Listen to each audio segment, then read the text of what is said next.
Hi guys, welcome back to my YouTube channel. So இன்னைக்கான lesson நம்ம என்ன கற்றுக்க போகிறோம் அப்படின்னு பார்த்தீங்கன்னா இந்த சென்ஸ் அப்படிங்கிற வேர்டை நம்ம எங்கெங்கெல்லாம் நம்மளோட day to day life conversation use பண்ணுறது அப்படின்னு தான் பார்க்க போகிறோம். ஸோ இந்த லெசன் பார்க்கறதுக்கு முன்னாடி நீங்கள் நியூ பர்சனாக இருந்தீங்க அப்படின்னா please I request you to subscribe my YouTube channel and also click the bell icon to get notified whenever I post new videos.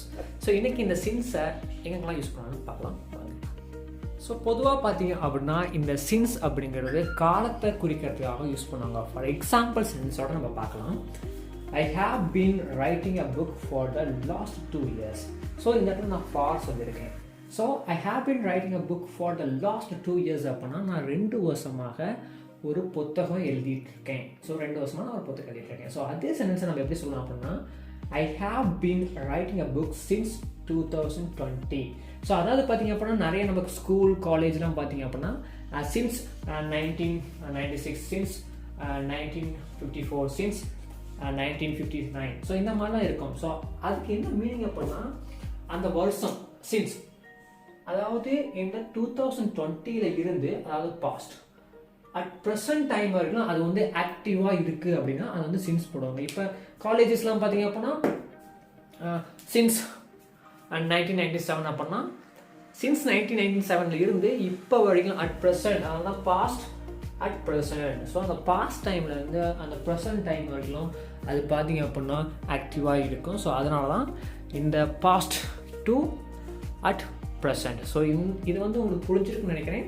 So இன்னும் சில எக்ஸாம்பிள் சென்டென்சஸ் நான் சொல்கிறேன். That will be more helpful for you. Okay, so let's come, we will see a lot of example sentences. I have been working in a company since 2021. So since 2021 na 2021 இருந்து இப்போ present time வரைக்கும் I have been working in a company since 2021. So 2021 இருந்து இப்போ வரைக்கும் நான் அந்த கம்பெனியில் work பண்ணிட்டு இருக்கேன் அப்படின்னா நம்ம நினைப்போம். ஸோ இந்த சென்ஸ் பாருங்க கொஞ்சம் வித்தியாசமாக இருக்கும். சின்ஸ் யூ அரைவ்ட், ஸோ அவர் எப்போ வந்தாரோ அந்த டைம்ல இருந்து, அதாவது நீ, யூ அப்புறம் நீங்களா. ஸோ சின்ஸ் யூ அரைவ், நீ எப்போ வந்தியோ அப்பையிலிருந்து இப்போ வரையிலும் I am worrying about his activities. So நம்ம நிறைய பேர் சொல்லுவோம், அம்மா என்ன சொல்லுவாங்க, அந்த குழந்தை ஊர்லேருந்து வந்து எப்போ வந்தானோ அப்பையிலேருந்து நான் இப்போ வரலாம் அவனை பற்றி தான் யோசிச்சுட்ருக்கேன், ஏன்னா அவனோட ஆக்டிவிட்டீஸ்லாம் அப்படி இருக்குன்னு சொல்லுவாங்க. அப்போ எப்படி சொல்லலாம், since he arrive I am worrying about his activities. So அவன் வந்ததுலேருந்து, அவன் எப்போ வந்தானோ அப்பையிலேருந்து இப்போ வரையிலும், அதான் பாஸ்ட்லேருந்து அட் ப்ரெசன்ட் வரையிலும். He has been in grumpy mood. So he has been in grumpy mood அப்படின்னா, கிராமி அப்படின்னா எரிச்சலாக இருக்கிறது அப்படின்னு அர்த்தம். ஸோ இந்த வேர்டு வந்து ஒரு vocabulary, இதை வந்து லேர்ன் பண்ணிக்கோங்க. He has been in grumpy mood since he got up. So since he got up அப்படின்னா அவன் எப்போ எந்திரிச்சானோ அப்பையிலேருந்து இப்போ வரைக்கும் அவன் கொஞ்சம் எரிச்சலாகவே இருக்காங்க அப்படின்னா இந்த sense okay. He has been in grumpy mood since he got up. The college present since 1997. So இந்த காலேஜ் வந்து 1997 இருந்து இப்போ வரைக்கும் ப்ரெசென்ட்டில் இருக்குது அப்படின்னா இந்த சென்ஸோட மீனிங் கைஸ்.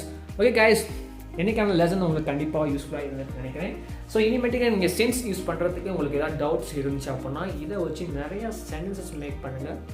ஏன்னா நான் என்னோட கிளாஸில் எல்லா கிளாஸ்லையும் சொல்லக்கூடிய விஷயம் என்ன அப்படின்னு பார்த்தீங்கன்னா, நீங்கள் ப்ராக்டிஸ் பண்ணல அப்படின்னா எந்த ஒரு விஷயமே உங்கள் வாழ்க்கையில் கிடைக்காது. You have to practice, you have to put and a practice.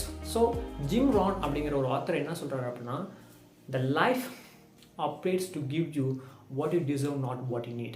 So அவர் சொல்லக்கூடிய இந்த பிரின்சிபல்லேருந்து நம்ம என்ன கற்றுக்கணும் அப்படின்னா, நம்ம வாழ்க்கையில் எல்லா விஷயமே நமக்கு தகுதியானது தான், பட் அந்த தகுதியை ஏற்படுத்திக்கணும், அப்போ தான் அது நமக்கு தகுதியாகும். ஸோ அதே மாதிரி தான் நீங்கள் இங்கிலீஷ் வந்து வேகமாக கற்றுக்கணும் அப்படின்னா தினமும் ஒரு கொஞ்ச நேரம், ஒரு 20 minutes, ஒரு 15 minutes வந்து ப்ராக்டிஸ் பண்ணுங்கள். ஏன்னா ப்ராக்டிஸ் பண்ணால் தான் அந்த லாங்குவேஜ் வந்து கற்றுக்க முடியும். ஸோ நம்மளுடைய யூடியூப் சேனலில் நம்ம spoken tips and preposition conjunction all நீங்கள் ஸ்போக்கன்ஸ் கற்றுக்கிறதுக்கு எல்லா கிளாஸஸும் இனிமேட்டு நான் அப்கமிங் வீடியோஸில் நான் வந்து கொடுக்குறேன். நீங்கள் ஒரு வேளை உங்களால் பே பண்ணி எந்த ஒரு இன்ஸ்டியூஷன் ஒரு கோச்சிங் சென்டர் போய் லேர்ன் பண்ண முடியல அப்படின்னா நீங்கள் கண்டினியூஸாக ஃபாலோ பண்ணுங்கள். I will give you the valuable assets of how you can learn this language faster than anyone else. So I wish you all the best for looking this video. I hope you are enjoyed and learning a lot of things from me. I see you on the next video. Till that, this is Settle. Bye bye.